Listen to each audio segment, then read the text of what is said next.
Hello, my name's Nigel Foxcroft. I lecture and research into English literature, Russian literature and European studies in the School of Humanities at the University of Brighton, and I've recently had published a monograph entitled The Kaleidoscopic Vision of Malcolm Lowry, Souls and Shamans. Let me just show you the monograph.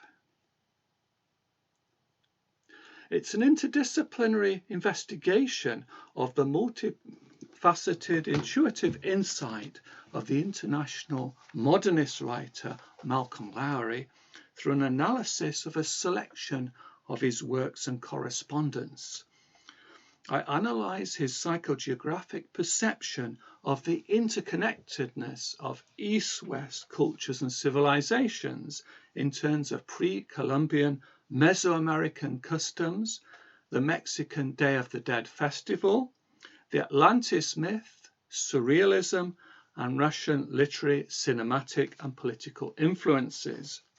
I also discuss the Odyssey on which Lowry and his literary protagonists embark to connect with the past and to gain a deeper insight into human nature in his Mexican trilogy of works.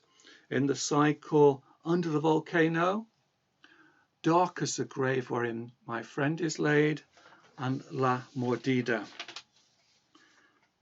At this point, I'd like just to talk about my interest in Mexico. I was invited in 2010 to give a paper entitled The Shamanic Influences on Malcolm Lowry, East-West Connections. This was a keynote lecture at the 4th International Malcolm Lowry Colloquium in Museo de la Casona Spencer in Cuernavaca, actually on the 2nd of November, the Day of the Dead, and it was a tribute to Raul Ortiz y Ortiz.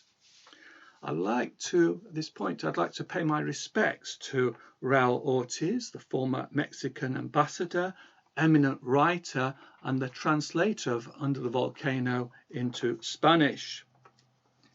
I revisited Mexico on a Santander staff travel grant in autumn 2014 on the invitation of Professor Maestro Hernan Lara Zavala of UNAM in Mexico City.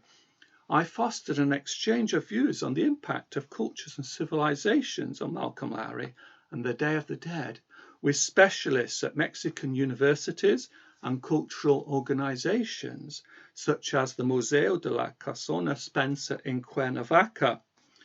I met members of the Malcolm Lowry Foundation and was impressed by La Cartonera publishing group in Cuernavaca, led by Danny Herpin and Nayeli Sanchez, and also by Angel Cuvas, editorial coordinator at the Instituto de Cultura de Morelos. Now I'd like to turn to chapter 4 of my monograph, which focuses on the Mexican Day of the Dead, Under the Volcano's Zapotec, Aztec, and Spanish roots. A key aspect of the intersection of East-West cultures and civilizations is the Mexican Dia de los Muertos, or Day of the Dead festival, which is widely commemorated in Mexico and other Hispanic countries. With regards to its origins and evolution, it was derived from primordial instincts and from animist and shamanic rituals. This fate is rooted in pre-Columbian Mesoamerican practices which connected the living with the fallen. It involved an interchange between the material, spiritual, and cosmic realms recognized by the Zapotecs of Oaxaca and the Aztecs of central Mexico.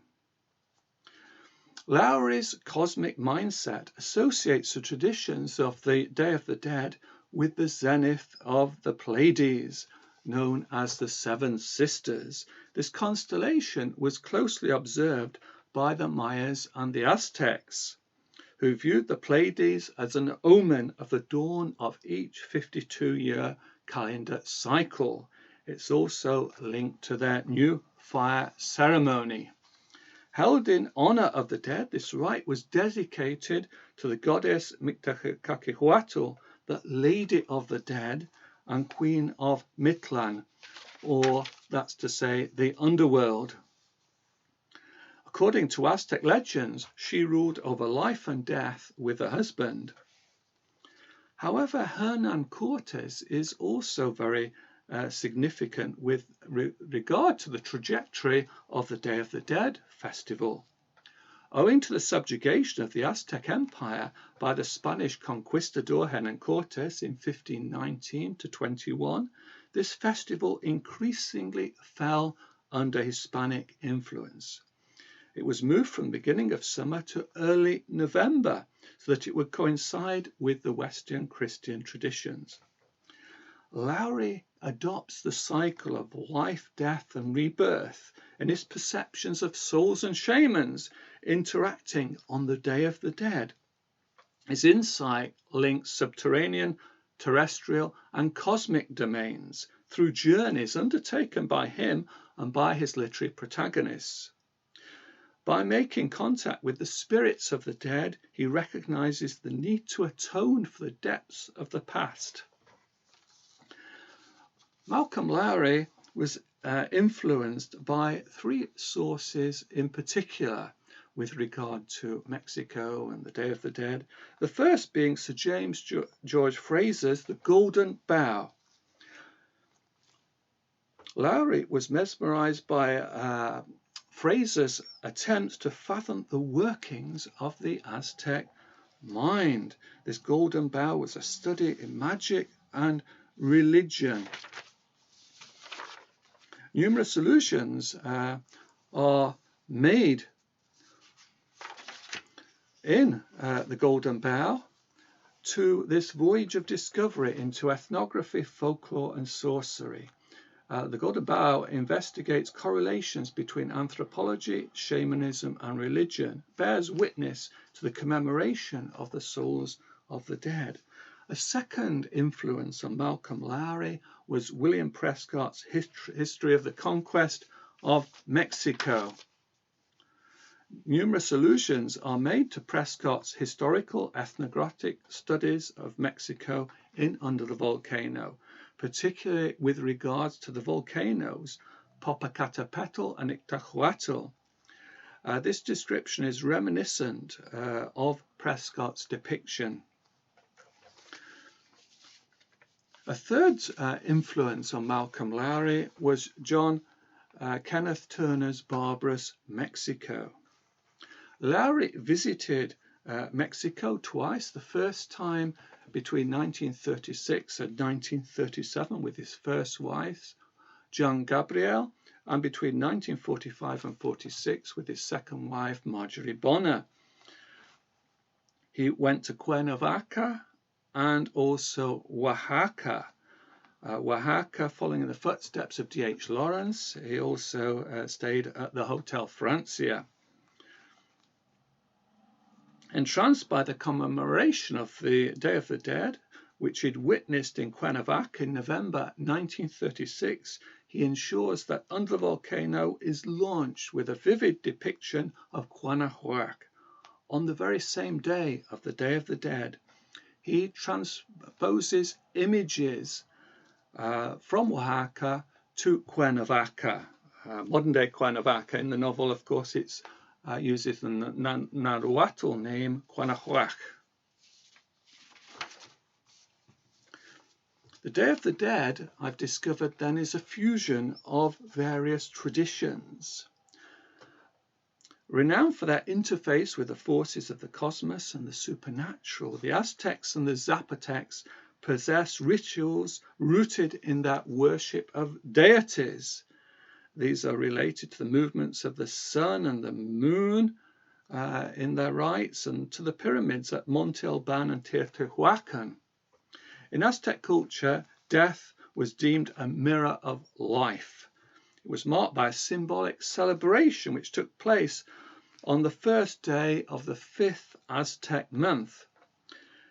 As Lowry was aware, the Aztecs believed that on this day the spirits of the dead would travel back from the underworld as emblems of rebirth to the land of the mortals. This involved, however, suffering of ritual slaughter and also various offerings. Many Day of the Dead traditions are derived from shamanic and cosmic perspectives akin to those inherited by modern-day animist tribes in northern Mexico. That's to say the Yaquis or Yoimi and the Huichols or Wixárika. They too worship and communicate with numerous gods and spirits. Their traditions have become, however, supplanted by Hispanic ones. For example, they involve giving thanks to Christian images, such as to the Virgin of Guadalupe. And under the volcano, Lowry cites the Yaquis, the Papagos, and the Tomasachiks. The Huichols practice a pre-Columbian form of shamanism. Now I'd like to say a few words about the Day of the Dead itself, which is of pre-Hispanic pagan spiritual origin. Deeply rooted in the traditions of Zapotec and Aztec civilization, it's been enriched by subsequent Spanish Catholic influences. Celebrated on November the 2nd each year, it connects the living with the spirits of the dead.